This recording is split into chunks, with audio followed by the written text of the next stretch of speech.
நம்ம Ashwin sweets and snacks export பண்றதுக்கு 7373041434 மற்றும் www.ashwinsweets.com கான்டாக்ட் பண்ணுங்க.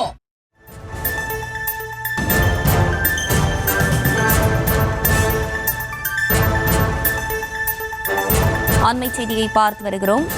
மலாக்கா ஜலசந்தியில் இன்று புயல் உருவாகும் என வானிலை ஆய்வு மையம் தெரிவித்திருக்கிறது. மலாக்கா ஜலசந்தியில் காற்றழுத்த தாழ்வு மண்டலம் மணிக்கு 10 கிலோமீட்டர் வேகத்தில் நகர்ந்து வரக்கூடிய நிலையில் கூடுதல் விவரங்களோடு இணைகிறார் நம்முடைய செய்தியாளர் வெங்கட்ரமணன். வெங்கட்ரமணன், வணக்கம். முழு விவரங்களை வழங்கலாம்.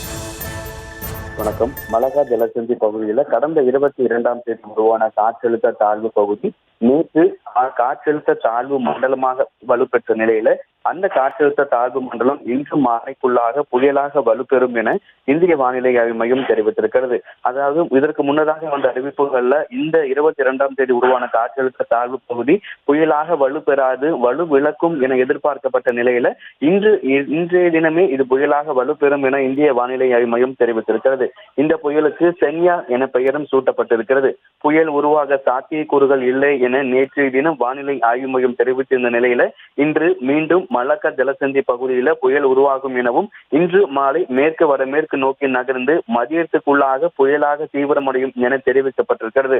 தற்போது சூழலை பொறுத்த வரைக்கும் மலாக்கா ஜலசந்தியில் நிலவிய காற்றழுத்த தாழ்வு மண்டலம் கடந்த 6 மணி நேரத்துல மணிக்கு 10 கிலோமீட்டர் வேகத்தில் கிட்டத்தட்ட மேற்கு நோக்கி நகர்ந்து நேற்று இரவு 11:30 மணி அளவுல ஆழ்ந்த காற்றழுத்த தாழ்வு மண்டலமாக தீவிரமடைந்து அதே பகுதியில் நிலவுகிறது. ஆழ்ந்த காற்றழுத்த தாழ்வு மண்டலம் தற்பொழுது குட்கா மக்களுக்கு இடையே 160 கிலோமீட்டர் தொலைவிலும், ஜார்ஜ் டவுனுக்கு இடையே 200 கிலோமீட்டர் தொலைவிலும், கிழக்கு தென்கிழக்கே 640 கிலோமீட்டர் தொலைவிலும் தற்பொழுது இது மையம் கொண்டிருக்கிறது. தொடர்ந்து இது மேற்கு வடமேற்கு நோக்கி நகர்ந்து இன்று மதியத்திற்குள்ளாக புயலாக வலுவடையும் எனவும் தெரிவிக்கப்பட்டிருக்கிறது. அதே வேளையில குமரி மற்றும் இலங்கையை ஒட்டிய வங்கக்கடல் பகுதியில் நேற்று உருவான காற்றழுத்த தாழ்வு பகுதி இன்றைய தினம் காற்றழுத்த தாழ்வு மண்டலமாக வலுப்பெறும் எனவும் ஏற்கனவே வானிலை ஆய்வு மையம் தெரிவித்திருக்கக்கூடிய நிலையில இந்த கடந்த 22ஆம் தேதி உருவான காற்றழுத்த தாழ்வு பகுதி இன்றைய தினமே புயலாக வலுப்பெறும் எனவும் இந்திய வானிலை ஆய்வு மையம் தெரிவித்திருக்கிறது.